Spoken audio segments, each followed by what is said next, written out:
Hi, this is Zachary Lloyd. I am going to be showing off my game programming final. So let's get to it. The first thing would be on the first thing that I want to talk about is the use of C# scripts in the Unity engine.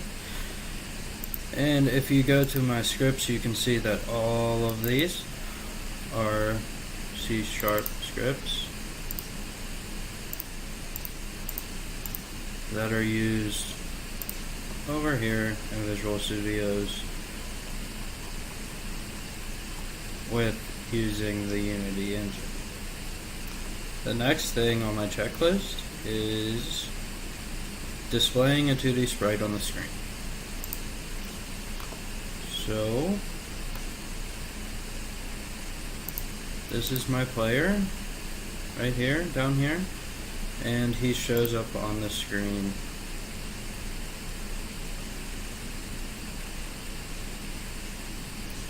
Whenever it loads. Right here.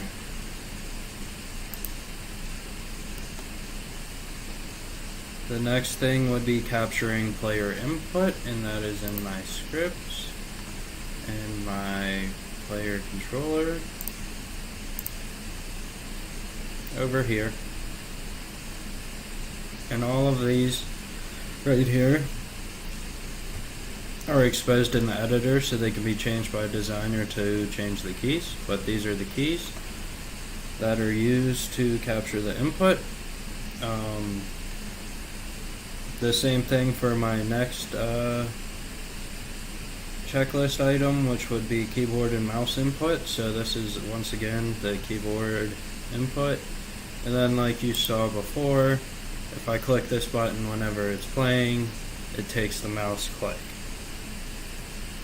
The last thing for project 1 is disabling game objects, and that would be right here. You can see that the health and ammo UI is grayed out, and then whenever I load in, it pops up here, and that is in the main menu script to do that. So once I get there, it wants to pop up. It would be right here.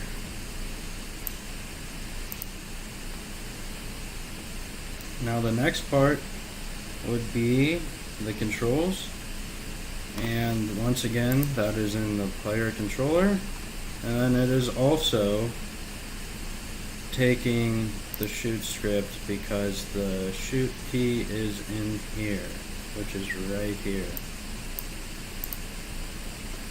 The next would be bullet collision detection. So that would be in destroy bullet, which would be right here. And then also down here where it destroys them. This is specifically right here for the win. So if this isn't there, it skips through it and will just destroy the bullet along with the enemy. First the bullet though.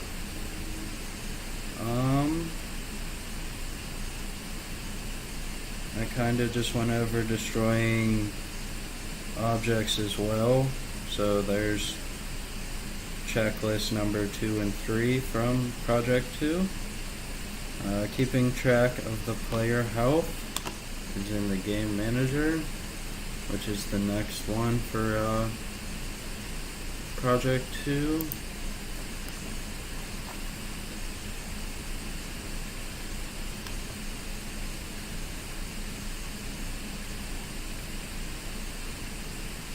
Here's where we'll decrease it, and if you get to a certain amount, you go to the lose screen.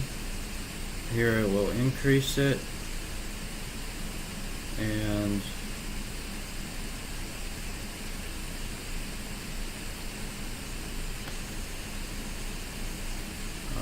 yeah, that's that one. So the next thing would be exposing values in the editor. So let me click on my player prefab. And as you can see, there is a lot of values exposed in the editor right along here.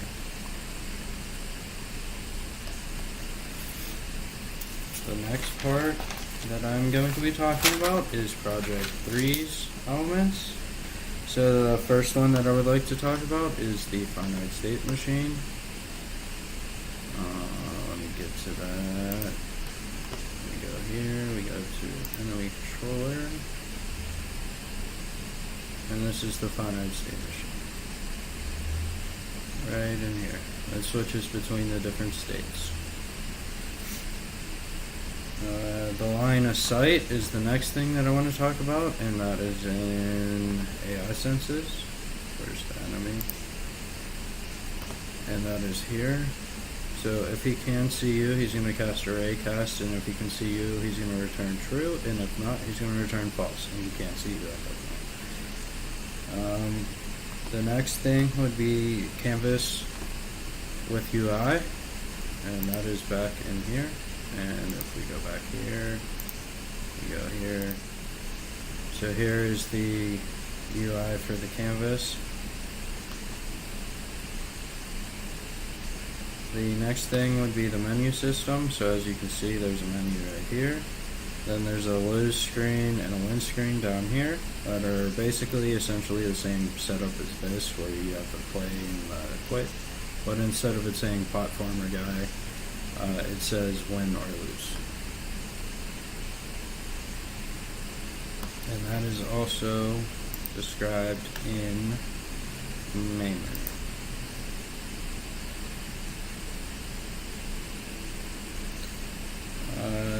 The last part for Project 3 would be the controller pawn. So we got the base controller, which is basically just grabbing the pawn. And then we have the enemy controller, which I said again is just the finite state machine. The player controller, which just grabs the input. We have the pawn with everything that the two of them use, all of the functions, all of the variables. The player one is more specific towards the player, so it grabs all of the player stuff and what it needs to do, which is then controlled by the controller. And then the enemy pawn does the same thing as the player pawn, but for the enemy. So here's the states, here's all of the other stuff that he uses, all the other functions. So idle, chase, move towards, move, attack, look around, and then his collision with the bullet. So the last project that I need to talk about is Project 4. So it has a platformer aspect. If I load up the scene real quick, as you can see, there's a tile map that is set to have a collider so that you can't walk through the walls, and there's physics that are also used. Ground detection is the second part of Project 4 that I would like to talk about. So player prefab down here has the ground check, which is a circle collider, which is down here. And then also,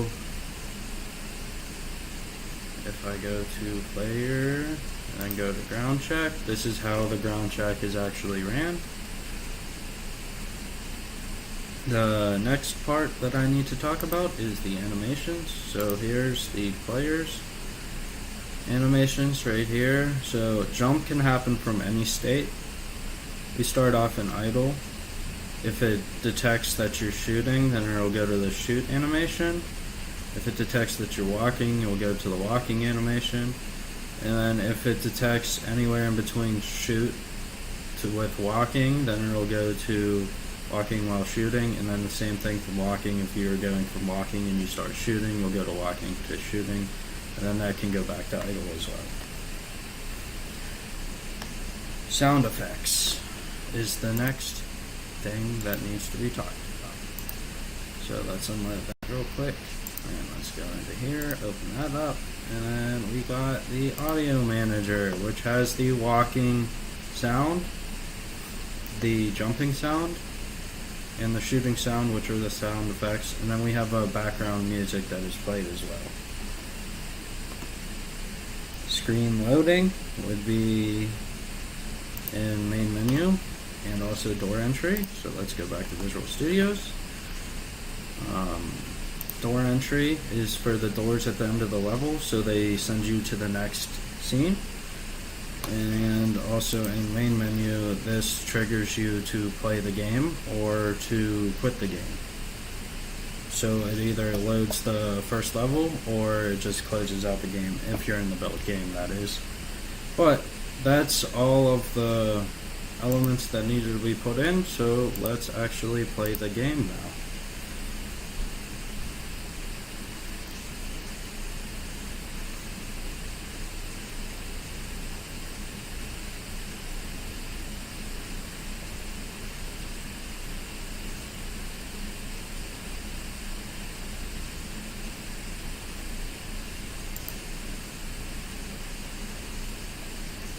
So as you can see, there's the animations.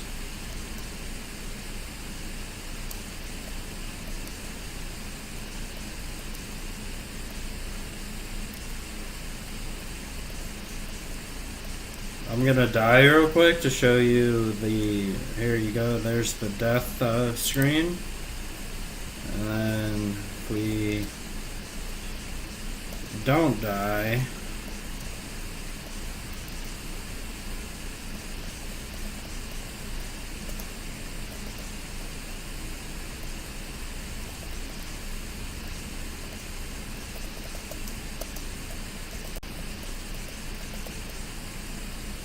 there's some health kits that I added in as some extra.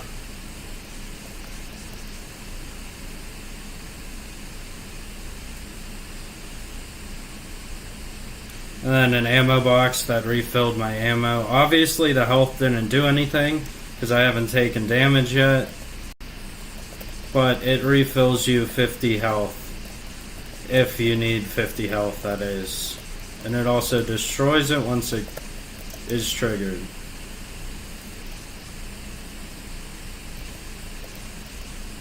Then this is the last level. This is the only level where you have to kill everyone.